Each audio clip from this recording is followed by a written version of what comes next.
Bom, e eu vou perguntar para o Milton Parron, como eu disse há pouco, o Milton Parron, que é um jornalista com grande experiência na cobertura de acidentes aéreos, além de ser piloto e com um relacionamento próximo a várias autoridades de investigação de acidentes. Eu vou começar do começo, Parron. Obrigado por ter participado aqui do Manhã Bandeirantes. Que avião é esse? É um avião que tem copiloto obrigatoriamente? Me fale um pouquinho desse modelo de avião, por favor. É um avião fabricado pela BIT, este aqui, 1981, um avião já bastante voado, é um turbo-hélice, um avião de grande conceito na aviação mundial. Agora, uma observação que se faz necessária é que as consequências foram pequenas diante do ambiente onde aconteceu esse acidente. Eu fiz curso de piloto privado lá no Campo de Marte, na Escola Superior de Aviação, em 1979, e depois uma nova habilitação em 85, adaptação para piloto aerodesportivo. Nesse espaço de tempo que eu frequentei muito o Campo de Marte, vários acidentes ocorreram por lá, vários. E esse negócio de pouso controlado, o piloto traz o avião até o chão, o avião em pane, não tem condições de continuar o voo. Ele precisa abortar, precisa pousar onde tiver um local mais próximo. Isso aí, esse voo controlado, ele é muito relativo, porque o pouso controlado depende não apenas das condições do piloto e do avião, como também do terreno onde ele vai botar o avião. Então, você imagina essa avenida aí onde aconteceu o acidente, essa manhã, reta, asfaltada, devidamente longa e larga, suficiente para o pouso. E daí? E os ônibus? E os caminhões? E os carros ali trafegando? Tenta colocar um avião nessas condições, pousando em Congonhas, com o tráfego da avenida lá na pista de Congonhas. Tragédia na certa. Então não é questão de habilidade do piloto. É um avião que está em condições de voo ainda no chão. Preciso ver o que tem ali embaixo aguardando por ele, né? Nesses anos todos que eu te disse que eu frequentei muito lá ao Campo de Marte, eu assisti, em alguns casos fui cobrir vários acidentes. Foram muitos. Em 2018, só para não ir muito longe, teve um acidente com um avião Cessna, um C-210, que é dos mais acidentados, de acordo com o CENIPA. Não é afirmação minha, são os registros do CENIPA, esse C-210. E nesse de 2018, caiu na Casa Verde sobre casas após decolar do Campo de Marte. Os 2 tripulantes morreram, além de 6 feridos no chão, em terra. Em 1996, teve um outro monomotor, também Cessna, que acabara de decolar de Marte, e caiu na Avenida Santos Dumont, explodindo e matando seus 6 ocupantes. A gente feriu ainda 2 pessoas, chamas e parte da fuselagem atingiram um táxi e um carro particular. Teve um outro acidente muito grande, eu não me recordo se foi um bandeirante ou coisa parecida. Ele decolou no sentido da estação rodoviária. E caiu logo na sequência, entrou em pane e o piloto adernou para a direita, conseguiu botar o avião na Santos Dumont, na pista. Mas não morreu o número de pessoas que deveria ter morrido, que se supunha, morreria no acidente daquela ordem. Desde 1991, 92, por aí, já Fernando Collor de Mello queria desativar o aeroporto Campo de Marte. de Campo de Marte. E de lá para cá, Dória como prefeito e vários. e vai acabar sendo desativado, porque a cidade invadiu a área. Quem se instalou ali primeiro foi o Campo de Marte, lá na década de 30, década de 20, na verdade. Ali até Teresa de Maio se brevetou, a primeira mulher no Brasil que se brevetou. Ou seja, tirou a licença para poder pilotar. Sim, sim. Esse é o Campo de Marte. Aqui em Congonhas é a mesma história. Quando Congonhas foi inaugurado, também na década de 30, Marte é anterior, era uma fazenda. A distância do centro de São Paulo até lá era quase que uma viagem. O adensamento foi acontecendo e hoje está espremido ali numa área em que se questiona muito.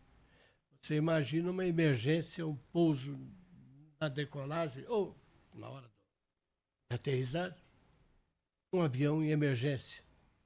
Imagina o estrago que vai acontecer por ali. Um outro detalhe que eu acho interessante aí é que, via de regra, os acidentes aéreos, via de regra, ocorrem por falha humana, falha material, atmosférica, mas, via de regra, o homem está presente. O homem, a falha humana, não quer dizer o piloto. Pode ser o mecânico. Um simples parafuso mal apertado, ele pode desencadear uma cadeia de consequências e ocorrerá até dependendo do motor, por exemplo, o motor a explosão, de se soltar do montante. Então, é muito comum a presença de falhas humanas no acidente aéreo. No caso de hoje, só o CENIPA, depois das investigações, e o CENIPA não investiga com a finalidade de apurar culpa à prestação de contas junto à justiça. Não. Ele apura as causas para prevenir futuros acidentes. E, via de regra, é muito demorado. O processo de investigação é muito demorado. É prematuro demais qualquer tipo de hipótese que se faça relacionada com o acidente de hoje. Não tem como, a não ser após as investigações.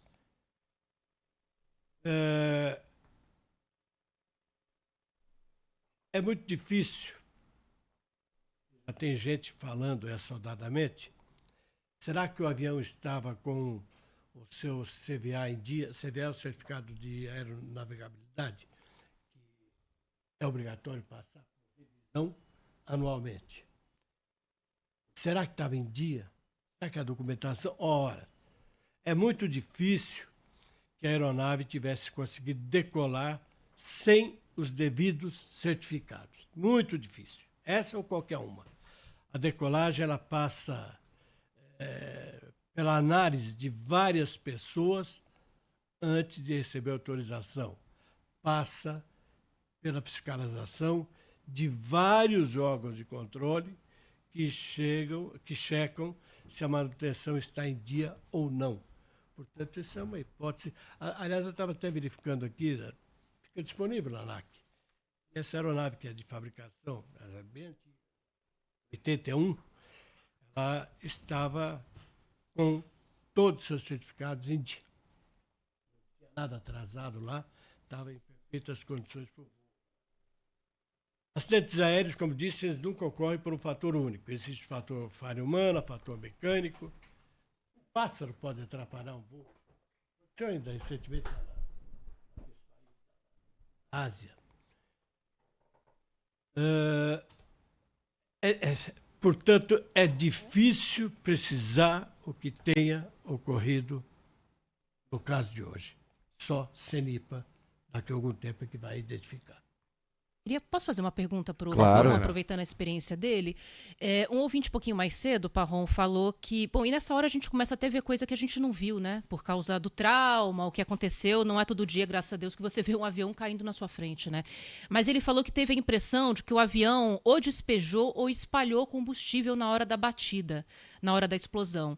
E aí eu perguntei até para alguns especialistas, e eu sei que você sabe disso. Algumas aeronaves têm um dispositivo para despejar combustível, se precisar descer muito rápido, para evitar que tenha ali uma explosão, uma faísca, né? Mas esse modelo não tem essa capacidade, ou tem? E ainda que tivesse, todos têm, ainda que tivesse, eu duvido que numa situação de emergência, que na altitude que ele estava quase no chão, ele não ia ter nem tempo para descarregar e nem que tivesse conseguido. Nem iniciativa, né? Nada. Ele ia descarregar o quê? 5 litros? Ah, entendi. Isso aí não... Demora para descarregar ele. É evidente. Isso tá fora de... E em 1981, quando foi fabricado esse avião, essa tecnologia já existia? Já. Então ele poderia ter a tecnologia, mas não teve Se tivesse tempo. em grande altitude. Entendi. E porque, por exemplo, a gente teve uma polêmica envolvendo essa função dos aviões depois do que aconteceu com o presidente Lula no avião lá na Cidade do México, que não tinha essa possibilidade, por isso o presidente, toda a comitiva, precisou ficar rodeando o aeroporto por horas até que pudesse fazer esse pouso que era considerado de risco. Uma outra questão que foi apontada aqui pelos ouvintes, Parron, e talvez a resposta seja a mesma. Trem de pouso, pelas imagens, parece que nem deu tempo também, né? Se realmente foi uma tentativa de um pouso forçado ali, de descer o trem de pouso. Como que é isso? Demora também? Descer o trem de pouso? Isso. Não, alguns segundos. Acontece que ele tinha decolado. Tinha recolhido. Tinha acabado de recolher. Ele tinha acabado de recolher o trem, quer dizer... E numa situação em que ele se encontrava, de emergência, se supõe. Só pode estar em emergência. Talvez eu não tenha nem tido tempo, porque tem tantos fatores para verificarem numa hora de pouso de emergência, que eu não tenha nem tido tempo de acionar, ou quem sabe até ter sido decisão dele não baixar o trem, mantê-lo recolhido, para que um pouso de barriga talvez pelo atrito ele corresse menos. Fosse mais adequado naquela situação. Nós estamos conversando com o Milton Parron, que é jornalista aqui do Grupo Bandeirantes de Comunicação, muito experiente na cobertura de acidentes aéreos e também piloto, conhece profundamente esse tema aeronáutico. Ana, você estava dando uma informação desde a primeira hora, que o avião decolou 7h16, é isso, né? Isso, 7h16 do Campo de Marte, com destino a Porto Alegre, e os bombeiros receberam a primeira ligação 7h25. 7h25. Nós estamos falando de 9 minutos entre a decolagem e o registro por parte dos bombeiros. Vamos imaginar que Ele decolou em que sentido? Aí eu já não sei qual é a rota, né, Parron? Porque a gente estava até se perguntando sobre isso um pouco mais cedo, porque tem duas possibilidades. Ou ele levantou e caiu pouco depois, porque de helicóptero, dali do Campo de Marte até a Marquês de São Vicente, dá 1 minuto. É um negócio muito rápido. Um dos sentidos de decolagem, ele tem o obstáculo do morro lá da Serra da Cantareira. Não, ali antes, ali a Casa Verde, ali já é um morro, ali já... Então ele pode ter ido reto no sentido da Zona Oeste de São Paulo para depois desviar por dentro. Porque a outra possibilidade seria ele ter caído ali, pouco depois de ter decolado, ou tá tentando voltar para o Campo de Marte. Porque pode ter percebido algum problema, porque tempo para isso tem, né? É totalmente inadequada a tentativa de retorno à pista Isso que eu ia perguntar. assim que você decola. Entendi. Ele está em procedimento de subida está ainda, em né? todos os manuais da primeira aula que você recebe. Entendi. Nunca retornar quando você acaba de decolar, que você está ainda em baixa velocidade, porque você corre um sério risco de entrar em stall. Cai. Mas tempo no relógio ele teria para isso? Ou não? Ele estava em procedimento de subida ainda e aí repentinamente teve que descer, foi isso? Então, mas se ele tivesse nesse sentido que eu te disse aí do morro da Casa Verde, da freguesia do Ó, ele não teria nem ultrapassado a altitude ainda, Entendi. com esse tempo de voo aí. Então ele teria caído por lá. Ou ele adernou para a esquerda, para pousar ali na pista, ou então ele decolou no sentido contrário da estação lá, rodoviária, e tentou retornar. E tentou retornar. É isso. Porque o local onde ele caiu é muito, muito perto do Campo de Marte, voando, né? É muito do lado. Parron, avião decolou. O piloto percebeu algum tipo de falha mecânica? Vamos imaginar que tenha sido uma falha mecânica. Porque se for uma falha humana, o piloto não tem muita reação. Quer dizer, ele errou e ele vai cair. Mas vamos imaginar que tenha percebido uma falha mecânica. Qual é o procedimento? Você falou que não é voltar para a pista. Qual é o procedimento certo aí? Pousar em frente. Pousar em frente. Isso é o que diz todos os manuais. Aqui ou lá na China. Decolou. Pane. Pousa em frente. Posso fazer uma pergunta um pouquinho mais ampla, Sabino, vocês permitem, Lobato? Lógico, Ana, por favor. Tem muito acidente acontecendo, né, Parron? Isso. Está surpreendendo todos nós. Muito. Então, assim, é uma semana caindo o avião, outra semana caindo o helicóptero. A gente falou daquele avião que atravessou a pista em Ubatuba, o helicóptero que caiu do lado do sistema Anhanguera Bandeirantes. Isso só das últimas semanas. Né? Eu deixei o carro no Estados estacionamento Unidos. em frente à Bandeirantes e vim aqui para dentro. E de lá para cá eu só ouvi essa pergunta, mas 3 ou 4 pessoas falaram, mas caiu de novo, por que tá caindo? E aí, eu me lembro que nesse último acidente que a gente fez a cobertura aqui, foi o do sistema Anhanguera Bandeirantes, eu e o Joel da Atena falamos sobre ele tá até me lembrando aqui, o Joel, do acidente de Gramado também, que foi perto do Natal e do Ano Novo, Isso. né? E a gente perguntou para um especialista assim, será que está na hora da gente mudar algum manual de procedimentos, de tempo de manutenção das aeronaves? Porque, Parron, não pode ser coincidência tudo isso que está acontecendo. Qual que é a visão que você tem disso? Aproveitando a sua citação, Gramado. Coincidentemente, o piloto era dono do avião.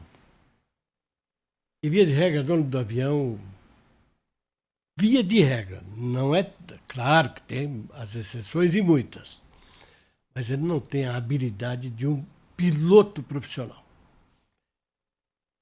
No caso de Gramado, ele decolou e as imagens estão por aí. Assim que ele decolou, já ficou guardado. Ele decolou em condições de tempo nada favoráveis para aquele voo. Ficou guardado. Começou a voar instrumento. Será que ele tinha? Ele podia até ser habilitado para o voo instrumento, mas ele tinha a devida vivência, experiência, porque uma coisa é você ser habilitado para aquilo e a outra é você ter experiência naquilo. Você não queira saber o estresse que é você voar guardado. Guardado é quando está sem visão. Sem visão. Você tem que voar escorado nos instrumentos. Tem nem que olhar para fora. Você não vai ver nada fora. Só instrumento. Confiar cegamente naquilo que está na tua frente. E é muito mais difícil? Para quem é habilitado, não. Para quem é habilitado, tem experiência.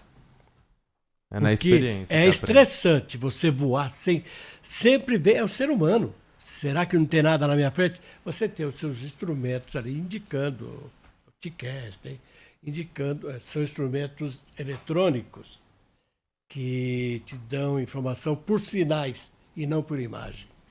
Então você recebe os indicativos se tem tráfego à sua frente e no seu nível ou não. Mas você fica sempre... Agora, o sujeito que não tem muita experiência, tanto assim que ele foi bater numa torre lá na outra cidade, da vizinha, estava voando baixo. Ora, ele não podia estar voando baixo, ele tinha que estar de olho nos instrumentos e saber que ele estava numa altitude incompatível com o terreno que ele estava voando. Ele tinha que estar acima da... Vai ver que ele não estava nem de olho no altímetro. Essa é uma. A outra aqui Não, aqui de Ubatuba. De Ubatuba, De Ubatuba. do avião que ultrapassou a pista. Com a experiência daquele piloto, um avião veloz, uma pista relativamente limitada em matéria de comprimento. A aproximação dele deveria ter sido pela praia. Ele se aproximou pelo lado contrário, onde tem toda aquela cadeia de... A Serra do Mar, né? Pois é, ele teve que vir numa altitude muito acima daquela que ele viria se tivesse pousado pela pista contrária. E para alcançar a pista, num certo momento ele teve que botar o nariz lá embaixo. E você bota o nariz lá embaixo, você aumenta a velocidade. Isso não tem como não aumentar, aumenta a velocidade. Conclusão, ele foi atingir a pista já com boa parte dela percorrida. Quando tocou no solo, já tinha perdido boa parte da pista. Varou. Não tinha pista suficiente para segurar. Se tivesse vindo, pelo menos na teoria, pela praia, ele teria vindo matando a velocidade lá de trás, ia tocar no primeiro terço da pista tranquilamente e parar a tempo. E não é o que aconteceu. Aí a gente tinha a questão climática, o que hoje parece que não era um problema. Aliás, São Paulo está com céu de brigadeiro, igual vocês pilotos falam, né, Parron? Mas essa quantidade enorme de acidente, na sua cabeça, é uma coincidência? Ou tem alguma coisa aí que precisa mudar? Não, eu acho que é coincidência. É uma coincidência. Como essa chuvarada que não para mais também. Mas eu acho que é uma coincidência, porque os programas de manutenção são mantidos. Pelo menos na nossa aviação aqui no Brasil. São mantidos e a ANAC é muito rigorosa quanto a isso.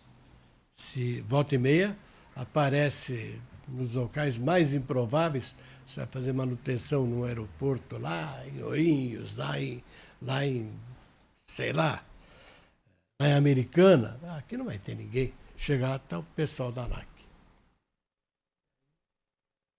Documentação e verificação até do nível de óleo do teu avião.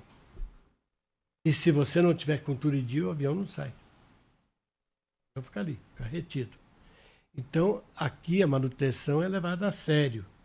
Os nossos técnicos, as empresas que cuidam de manutenção, são empresas sérias com o pessoal habilitado.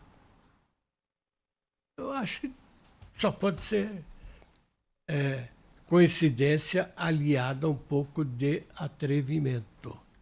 Aí entra o fator humano. Então não é questão de manutenção. Tem muitos pilotos por aí que se julgam, por estarem habilitados, se julgam muito mais capazes do que são em realidade.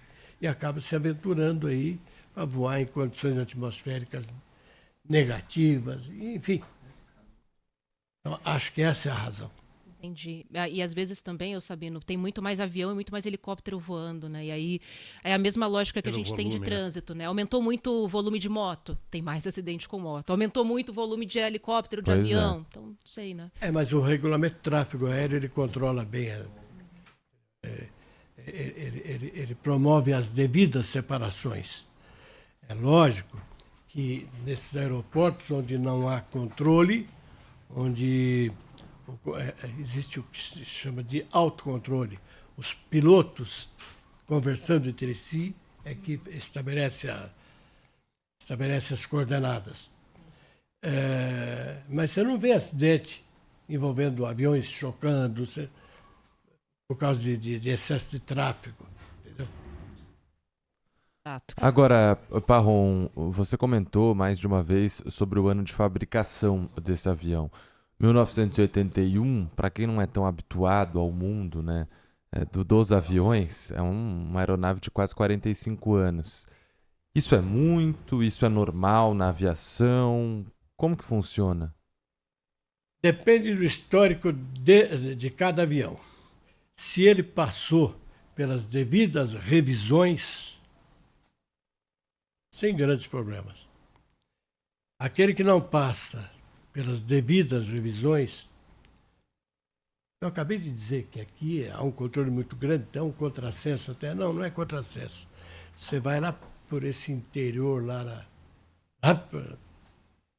Mato Grosso, Amazonas, está cheio de prático de aviação voando. Está cheio. E onde o avião é entregue na mão de um prático de aviação, supõe-se também que ele não passe esse avião pelas devidas manutenções. Mas se há um avião que a caderneta é cumprida rigorosamente, 81 não quer dizer nada. Como quer dizer muito um avião fabricado 2 anos atrás que não passa por manutenção alguma. Eu suponho que esse aí tenha um histórico, até porque foi vendido recentemente. Dezembro. Então, e ao ser vendido, quem compra e o órgão também que homologa a venda, que é o órgão da aeronáutica, ele vai verificar o histórico daquele avião, vai ver que ele teve sua caderneta de manutenção devidamente cumprida. Bom, nós conversamos aqui hoje no Manhã Bandeirantes com o Milton Parron, jornalista aqui do Grupo Bandeirantes de Comunicação, que trouxe muita informação para a gente, com base na experiência dele como piloto e como jornalista que cobriu vários acidentes, para esclarecer um pouquinho o que aconteceu, sem a gente especular nada, né? A gente só está trazendo informação, a gente está contando como é que as coisas funcionam. Parron, muito obrigado pela sua participação, viu? Espero ter sido útil e foi muito agradável o fato de poder revê-los. Muito obrigado. Prazer nosso. Muito obrigado, Milton Parron participando aqui com a gente. Agora 10 horas e 51 minutos. Rede Bandeirantes de